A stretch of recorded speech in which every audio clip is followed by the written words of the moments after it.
What's up? What's up? Alright, cool.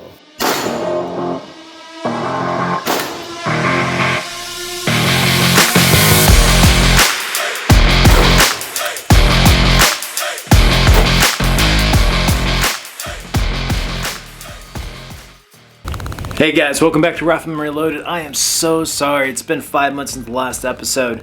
I owe you guys a lot. We've been doing more lives than anything this last month, maybe 2 months, on TikTok, and then unfortunately TikTok decided to put me on a 3-day ban, but that's here or there. We're not here to talk about that, or are we?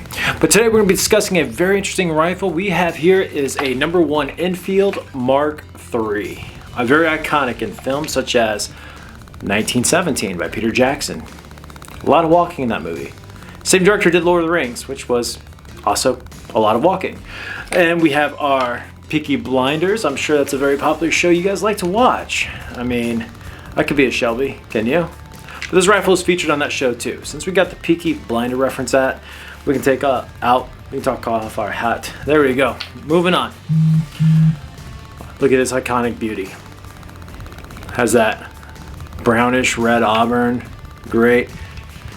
It's awesome. Now this one is actually very iconic. This one is a Lithgow manufacturer. You gotta think, these Enfields, they were manufactured and pretty much introduced into service on January of 1907. This one is a 1917, 1 year before the Great War, World War I, ended. Now there are only a few manufacturers of these rifles during World War I, and that would be BSA, Lithgow, Ishapur, which also did their own modifications, and we're going to talk about the Ishi screw. This one has one, I know, it's like having a tick, just like damn, but we'll talk about the Ishi screw as well. And the Royal Arms Factory, also located in England. So, very iconic rifle. What makes this Enfield stand out the most is that you see that barrel, it's kind of embedded. Moving down the line, we have our sling. The sling is not from 1917, unfortunately. This is a 1942 sling. We have our rear sight guards. Great. We have our charger bridge. This little guy right here, pretty much put your strip clip in there, 5-round capacity, and they're staggered. They're not put in all in line because you gotta think 303 is a rimmed cartridge. You have to load them a certain way on these clips. You slide it in. You have a 10-round box magazine. We're gonna dry fire the firearm. Obviously you saw that was empty. Then we have our stock, and most of these Enfields have brass plates. Now number 4s, they didn't really have brass plates. Well, they did, I shouldn't say that. Just a majority of the American ones had like a zinc alloy. They're very ugly, but now they're worth quite a bit of money. So anyways, moving on. We also have our cartouches. Now, Enfields, you gotta think, 2 world wars, World War I, World War II. This stock has been stamped with 1942. 7 out of 47, MA with the R. I got researched that.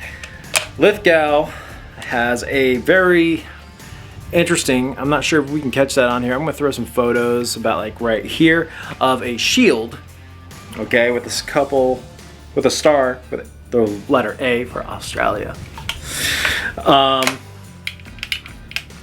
Yeah, it's a darn good rifle, and it's my first time buying a 303 Enfield. As you could tell, I have a problem. Investments. I'm joking. We have our bayonet lug. We actually have a 1907 bayonet to go along with this rifle as well. So let's talk about a little bit about this rifle. It's a bolt-action magazine fed. The rifle utilizes a bolt-action mechanism for chambering rounds and a 10-round box magazine. Now let's talk about this magazine, okay? You gotta think, you think of World War I, everyone was using stripper clips. I mean, the Mausers, the 1903s, the P17s, the P14s, and also the Enfield. But this is what the Enfield stood out. Most of those rifles were a 5-round capacity. Now, a bolt-action rifle is pretty much the iconic weapon of any infantry frontline service member, okay? So, they didn't invest a lot into that, but that's a topic for another discussion about World War I. But what I can tell you is about the Enfield, it had an advantage. It had a 10-round capacity magazine. The greatest thing is that this magazine is completely detachable. You have a magazine release in your trigger guard. We're gonna push up, Detaches. Now you're probably thinking like, oh, you know, they're probably like fast magging it from Call of Duty, all that crap. No, they didn't. They did not do that. Yeah, I think these box mags, just like the wood, is pretty much made for that rifle. So you could throw another Enfield magazine and it may work. I've had success in doing that, by the way. It may work, but there's also been reviews of it not working. Pretty much the round will get caught up when you try to load. So they had to feed them by strip clips.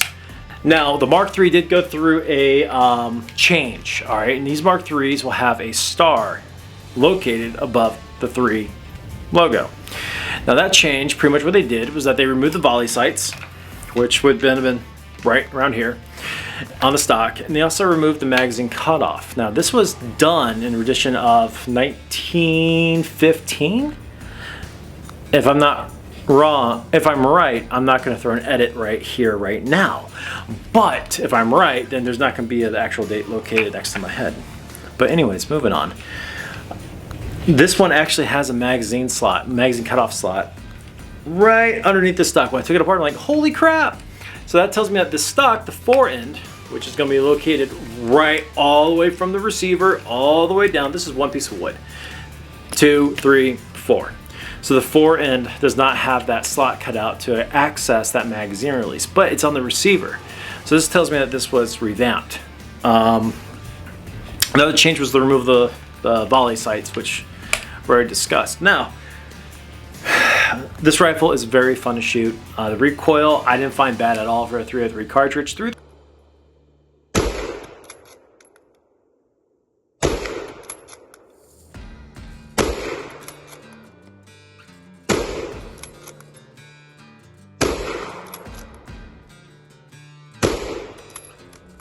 .3 cartridge is similar to like a 30-06, but English and rimmed. If I can explain the 303 British round, I love doing a comparison video of this, of all the cartridges in World War I and World War II. It's like if a 7.62 by 54 rim, which is what Russia used in their Mosin Nagants, as well as the Winchester 1895 lever action, which they contracted from Winchester to make in World War I, and a 30-06 had a baby, that would be a 303. So, very easy. These rifles were known for their reliability. You gotta think, bolt action rifles are just, that's the key feature, reliability, practical. Less parts makes more reliability. Always think about that. That's what Mikhail Kalashnikov, the founder and owner and creator of the glorious AK-47, has stated. Now, a lot of people refer to the Mark III as a SMLE or a smiley, which stands for SMLE. That's the abbreviation of this rifle, okay? SMLE stands for Short Magazine Lee Enfield. Sorry, I had to look down on that one. Abbreviations screw me up all the time. It was a simplified design, and these things were being cranked out wartime production. Even India was making this now. India made Enfields, and those were called Ishapur. You gotta think, India, Australia, and England was a part of what we would call the Commonwealth. So it was very smart. They used the same cartridge, they used the same rifle. Nothing can go wrong. There are small differences between a Lithgow and a BSA. And this is where we're going to talk about the Ishi screw. Now the Ishi screw stands for an Ishapur screw. So that tells me that this rifle went through Australia, England, or Britain, I should say, and then went to India for whatever reason, because India had this great idea to support the wooden stock better. We're just going to put a screw, which is located right here, through the stock to reinforce it and prevent cracking and stuff. And here's the thing. I know the stock wasn't made in like the 2000s or the 1990s, and I'm sure that this rifle has went through many rounds of firing, and there's no cracks on the stock. Now, we are going to release an episode of how to refinish your wooden stock on your firearm, whether it be for an AK-47 or maybe you have an old hunting rifle that you just really don't like the color or the stain of it or the finish of it. We'll teach you how to do that on this channel. Well, I'll teach you how to do that because all the other members are either A, busy, or B, have never done it before. But this guy has. That's no insult to anybody on this channel, by the way. So, I thought a trademark in there. I don't want anyone getting offended. The rate of fire of this rifle is actually a lot better than your Mauser or your 1903, which uses the same action design. Shh. Well, it's not a secret. We had to pay royalties on it until World War II started. Yeah, we kind of stole that technology, especially with the Spitzer round. But it's a high rate of fire. So you heard the Mad Minute. Okay, the Mad Minute is pretty much when you have a line of English, Australian, Indian soldiers on a line, and they're firing the bejesus out of this rifle. Now, when you do a Mad Minute, they weren't just actioning the bolt, okay, with just their thumb pushing it down. They would usually use their ring finger or their middle finger. That way they have more control, release, fire. Now, when you have 10 guys doing this at the same time, it sounds like a machine gun going off. Mad Minute. So 10 rounds gone from your rifle. I've reloaded 1903s, Mausers, M1 Grands or Garants, Mosin Nagants, and let me tell you, this has the most smoothest reloading feature to it. When I say by reloading, I'm not talking about making your own brass and your bullets and well, that garbage. I'm talking about actually reloading this firearm. It's a quick push down with your thumb, you're good to go. Mosin Nagant, depending on the stripper clip you got, I think that's a rumor. I just think it's just how the Mosin Nagant is made. It's made very crudely. It's a fight. It really is. SKS was a lot more smoother. But yeah, check out our SKS episode, by the way. That was fun. I really enjoyed that rifle. So a little bit more about this rifle. It's nothing I can tell you that you don't already know. I'm going to throw some pictures up here. Maybe you'll find them amusing. But getting more of an idea. Now this rifle, by the way, is a Lithgow, so everyone knows that Lithgows usually have some sort of prefix located on the receiver. That prefix will be located right up here on that flat spot. Now this one is 5MD. Alright, so if you pull up Lithgow, Enfield prefixes, or 5MD, or 4MD, or even 3MD, it'll show you exactly what this rifle was utilized for. Now when I got this rifle, just letting you know, there was an issue. I had to replace the stock. And you gotta think, you know, this rifle, 1917, is over 100 years old. Wood's only good for so long, and depending on what the previous owner did to it is going to dictate whether or not it's going to be a functioning rifle. This rifle was not functioning after taking it apart. It was pretty much rotted from the inside. Not the metal, the wood. So I had to replace that. And I'll teach you, like I mentioned earlier, how to refinish these stocks. Now these stocks are not cheap. You gotta think, Mark IIIs are old. You know what I mean? You can get a dual purpose one, yes. If you go on eBay, you're looking at $300 to $400 for a foreign that hasn't been sporterized. Unacceptable.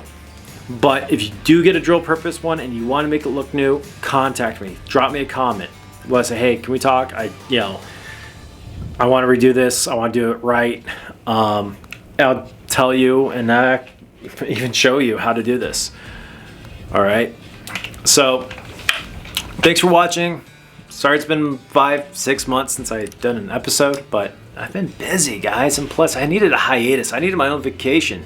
But I have been going live on TikTok. I should be live by the time this episode comes out. Again, I'm kind of grounded because someone got their feelings hurt because I was showing how to maintain and clean a bolt on Enfield number 4, and someone got offended by that. And I got on a 3-day ban, but it's okay. It really is. At the end of the day, I win, not them. I'll be back. I'm always back. I can't tell you when, but I'll show up. Thanks for watching Rifleman Reloaded. This is Zach. I hope you guys have a great day, great weekend, great work week whenever you're watching this video. And always remember, like, subscribe, and follow so you can catch this awesome content. And maybe one day we'll have some more co-stars for you guys. All right, bye.